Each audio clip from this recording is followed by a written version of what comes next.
Hello കൂട്ടുകാരെ, ഞാനിപ്പോൾ ഉള്ളത് മൂന്നാറിലെ റിവൽറ്റ് റിസോർട്ടിലാണ്. രാവിലെ തന്നെ ഒരു ചായ കുടിക്കാൻ വേണ്ടി ഇറങ്ങിയതാണ്. എൻ്റെ ഗസ്റ്റ് അവിടെയാണ് സ്റ്റേ ചെയ്യുന്നത്. ഇന്ന് മൂന്നാർ ഫുൾ സൈറ്റ് സീയിങ് ആണ്. അങ്ങനെ രാവിലെ ഒരു ചായ കുടിയും കാര്യങ്ങളൊക്കെ കഴിഞ്ഞ് റിവൽറ്റ് റിസോർട്ടിലോട്ട് പോകുന്ന വഴിയാണ് നിങ്ങൾ കാണുന്നത്. ഇത് റിവൽറ്റ് റിസോർട്ടിൻ്റെ അവിടെയുള്ളൊരു അരുവിയാണ് കേട്ടോ. ഭയങ്കര രസമാണ്, ഒരു വെള്ളച്ചാട്ടം പോലെയാണ്. അങ്ങനെ ഞാൻ കുളിച്ച് ഫ്രഷപ്പായി ബ്രേക്ക്ഫാസ്റ്റ് കഴിക്കാൻ വേണ്ടി പോകുന്ന കാഴ്ചയാണ് നിങ്ങൾ കാണുന്നത്. ഞാനൊരു പ്ലേറ്റ് സ്വന്തമായിട്ട് മേടിച്ചിരുന്നു. ഇനിയിപ്പോൾ റിസോർട്ടിൻ്റെ അവിടുത്തെ പ്ലേറ്റ് എടുക്കണ്ടല്ലോ. അങ്ങനെ അവിടെ ഞാൻ എൻ്റെ പ്ലേറ്റായിട്ട് പോയിട്ട് ഇഡലിയും സാമ്പാറാണ് കഴിച്ച്, കൂടെ ഒരു ചായയും കുടിച്ചു. അങ്ങനെ ഗസ്റ്റിനെ പിക്ക് ചെയ്ത് നേരെ പോകുന്ന മൂന്നാർ സൈറ്റ്സിനാണ്. ആദ്യം അവർക്ക് ATM പൈസ എടുക്കണമെന്ന് പറഞ്ഞു. അങ്ങനെ മൂന്നാർ ടീ മ്യൂസിയത്തിൽ വന്നു. ഇവിടെ ഒരുപാട് ടാക്സി വണ്ടികളും കാര്യങ്ങളൊക്കെ ഉണ്ടായിരുന്നു. വളരെ മനോഹരമായിട്ടുള്ള കാഴ്ചയാണ്. അതിനുശേഷം പോകുന്നത് രാജമല കാണാനാണ്, ഇരുവികുളം നാഷണൽ പാർക്ക്. അങ്ങനെ ഇരുവികുളം നാഷണൽ പാർക്കിലേക്ക് പോണ വഴിക്ക് ചായ കുടിക്കാൻ വേണ്ടി വീണ്ടും നിർത്തി.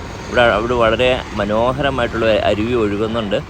തമിഴ്നാട് ബസ് പോകുന്നതുണ്ടോ, അതൊരു ഉടമൽപേട്ട് പൊള്ളാച്ചി പോകുന്ന വണ്ടിയാണ്.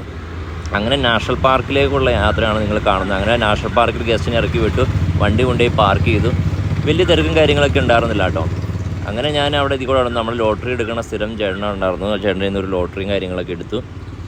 അങ്ങനെ ഉച്ചയ്ക്ക് ഒരു 1:30 ആകുമ്പോൾ ലഞ്ച് കഴിക്കാൻ വേണ്ടി അടുത്തുള്ള അണ്ണൻ്റെ കടയിൽ പോയി കഞ്ഞിയും ഓംപ്ലേറ്റും ആണ് കഴിച്ചത്. പിന്നെ ഗസ്റ്റിന് ഫുഡ് കഴിക്കാൻ വേണ്ടി ആലിബാബയിൽ പോയി. ഈ കാണുന്ന റിസോർട്ടുണ്ടല്ലോ, എൻ്റെ പാക്കേജ് 2016 തുടങ്ങിയപ്പോൾ ഞാൻ ആദ്യം സ്റ്റേ ചെയ്ത റിസോർട്ടാണ്. ക്ലൗഡ്സ് വാലി എന്നാണ് റിസോർട്ടിൻ്റെ പേര്. പിന്നെ ഞാൻ പോകുന്നത് നേരെ എക്കോ പോയിൻറ്റിലോട്ടാണ്. എക്കോ പോയിൻറ്റ് ചെന്നപ്പോൾ വലിയ തിരക്കും കാര്യങ്ങളൊന്നും ഉണ്ടായിരുന്നില്ല. അവിടെ ഗസ്റ്റിനെ ഇറക്കി വിട്ടു. അപ്പോൾ ഏകദേശം 5 മണി ആയിരുന്നു കേട്ടോ. അവർ ചായയും ഒരു കേക്കും കഴിച്ചു. അടിപൊളി കേക്കാട്ടോ. തമിഴ്നാട് ചുവയുള്ള കേക്കുകൾക്കൊക്കെ ഭയങ്കര ടേസ്റ്റാണ്. നല്ല ചായയും കാര്യങ്ങളൊക്കെ ആയിരുന്നു. അങ്ങനെ എൻ്റെ ഗസ്റ്റ് എക്കോ പോയിൻറ്റിലൂടെ കുറച്ച് നേരം നടന്ന് ഫോട്ടോസും കാര്യങ്ങളൊക്കെ എടുത്ത് അടിപൊളിയായിട്ട് ഗസ്റ്റ് ഹാപ്പിയായി.